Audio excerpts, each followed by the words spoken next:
Good morning everyone! Ayan, big love shoutout everyone. For today's video ay ihahatid namin sila sa swimming pool. Ayan, magsiswimming sila guys. Then si Kahibi lang ang magbantay. Kasi mag-duty ako. So, ihatid ko muna sila para alam ko kung saan. Ano ka pang? Tubil eh? Oh, nag-tubil pala siya. Kamusta kayo guys? Kamusta kayo guys? Shout out everyone. Shout out everyone. Kumain na kayo na? Ano? Kumain na kayo? Samahan nyo kami guys at ihahatid natin sila sa mga guys.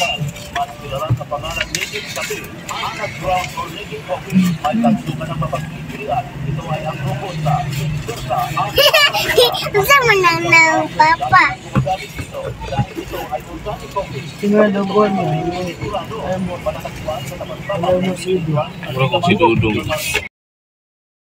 For today's video guys ay ihahatid namin yung eldest namin sa swimming pool.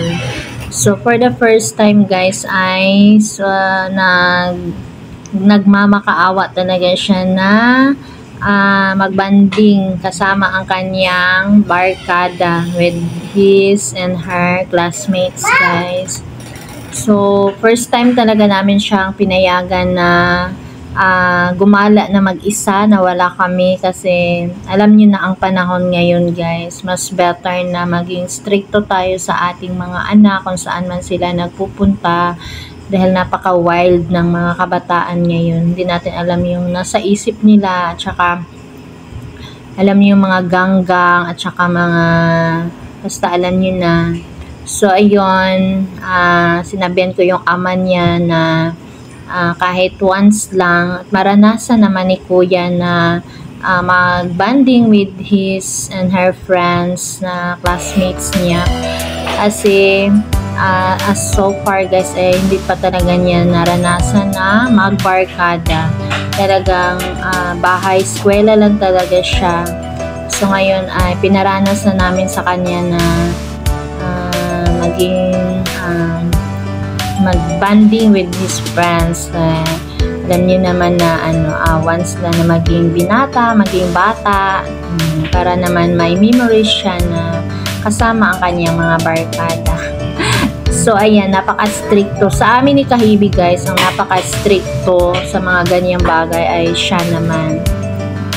So sa mga sa mga advice about sa mga love kasi si kuya ay may girlfriend na. So puppy love, alam niyo naman yung puppy love guys is sobrang emotional. Kahit isang hindi lang ma-replyan, hindi masin, ayan, nag-i-emote agad.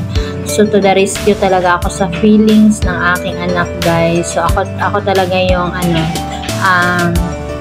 nag-handle sa kanya about that. Tsaka si Marvin naman ay lagi yan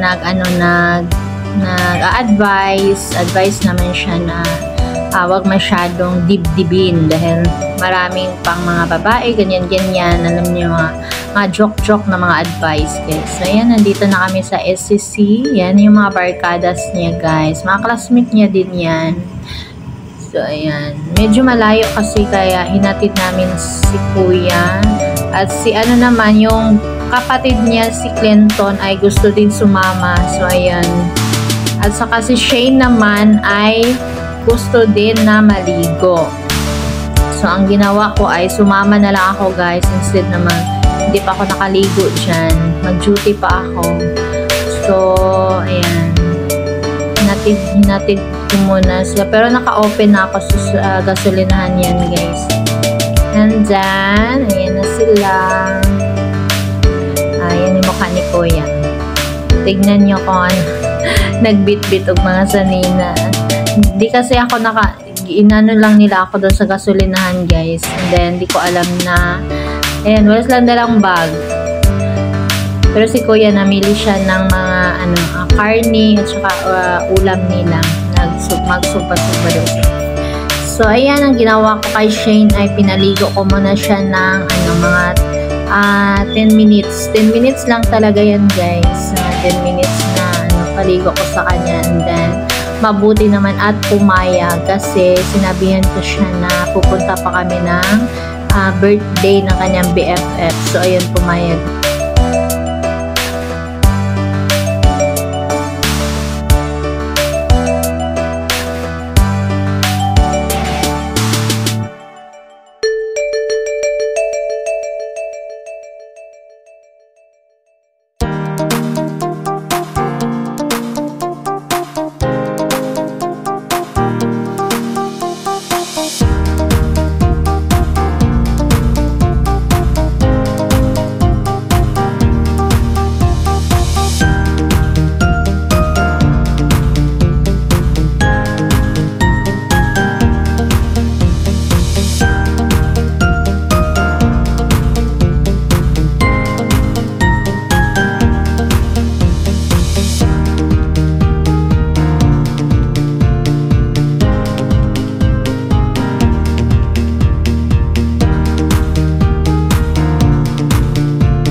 Vlog. Kamusta kayo? Mabuhay. God bless you all. Ito po si Bonger Villa. Kamusta? Team Puyaters. Huwag masyadong magpupuyat. Maapektuhan ang ating health dyan. So, God bless you all. Mabuhay.